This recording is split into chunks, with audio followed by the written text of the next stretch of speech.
Congressman, you've been pretty plain spoken about some of your concerns about the president. You said the president's slogan, "Make America Great Again," is really code for "Make America White Again." Yet the African American unemployment rate is at a historic low. The president says that's his doing. Well, how do you reconcile and that's a great these achievement two too, things? by the way.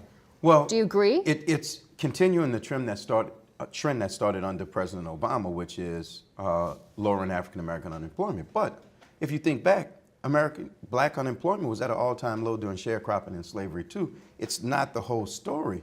But for black parents who have to worry about their black and brown sons and daughters and confrontations with police and community policing and bullying, whether you're in Starbucks or whether you rent a house on Airbnb or whether you're barbecuing in the park and you're having a police call on you, the entire story is not just the unemployment rate when you talk about the wellness of the black community, and we're not talking about underemployment also. So it's a very kindergarten way of looking at a calculus problem if you only look at unemployment. But it's not a discardable issue. I mean, we're sitting here in the Lincoln Room. This is a room where Abraham Lincoln actually used to hang out when he was a member of the House in the 1840s. Abraham Lincoln gave his life to end slavery. Where we're at now, we've got a very vibrant economy. We've got a global economy. And the fact that more African Americans are being able to become part of the American dream, being able to become part of our middle class, is a healthy thing. It's something we should all be celebrating. I know President Trump celebrates it. I think that should be an area where we say, hey, that's a good thing. Let's keep doing more of it. Hispanic unemployment's at its all-time low as well because the economy's growing. But do you talk about some of the things that your friend here just raised, though, in terms of language, in terms of setting tone for the party? I mean, one of your Republican colleagues, Senator Tim Scott, was on Face the Nation and said that the president's not a racist, but he is racially insensitive. Well, do you agree with that? First of all, I know Tim Scott well. We served in the House together. Tim Scott, Senator Scott, has worked with President Trump on a number of important issues. Right, but he raised this concern, saying, I will work with him on policy, but I still have this problem. I mean, have you changed each other's mind on any of these things? I don't know if we've changed each other's mind, but I know Cedric brought up education. I mean, here's an area where maybe the parties are divided, but I don't think they should be, on issues like charter schools. We've seen in the city of New Orleans, charter schools have actually dramatically helped more lower income people, black and white, get out of poverty and have real opportunities. I mean, why shouldn't a parent that can't afford to send their kids to private school be denied that ability to have their kid go to a school that's not a failing school? Charter schools do that. Let's expand that nationally. By the way, I don't agree with that.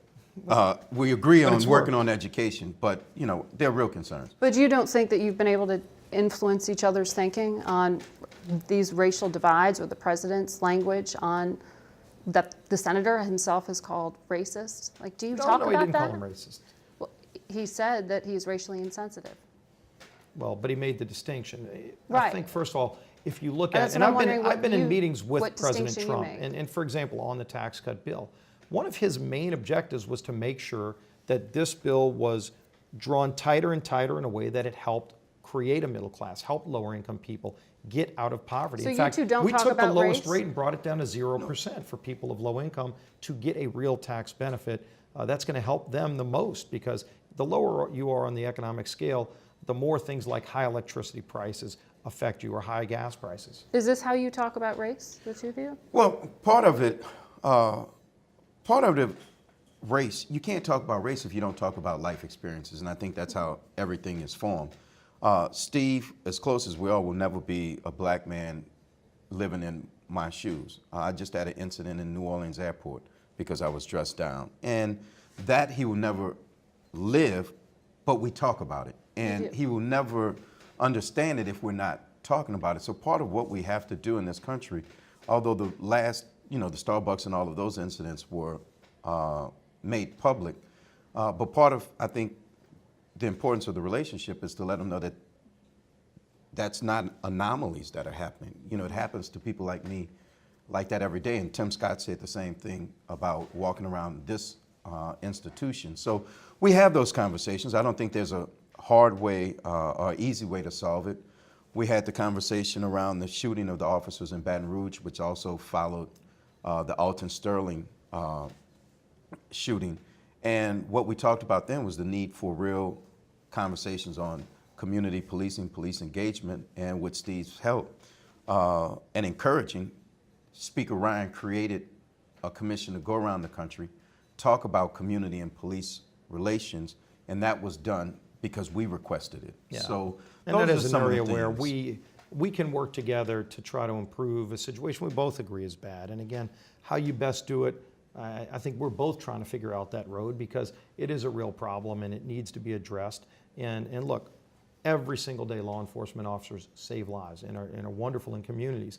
And if there's one bad apple, you want to root that out, but you don't want that to be a reflection of everybody. I'm here alive today because really 5 law enforcement officers, when you count the Virginia police, did their job so effectively and heroically that I'm alive, and every Republican that was out there on that ball field that day a year ago is also alive. So, they play a great role, and if they're bad apples, you root them out, but then you also dig deeper and find out what can we do in society to make sure that we're reversing some of those old scars from the past. And that's what this friendship has done for the both of you. Mhm.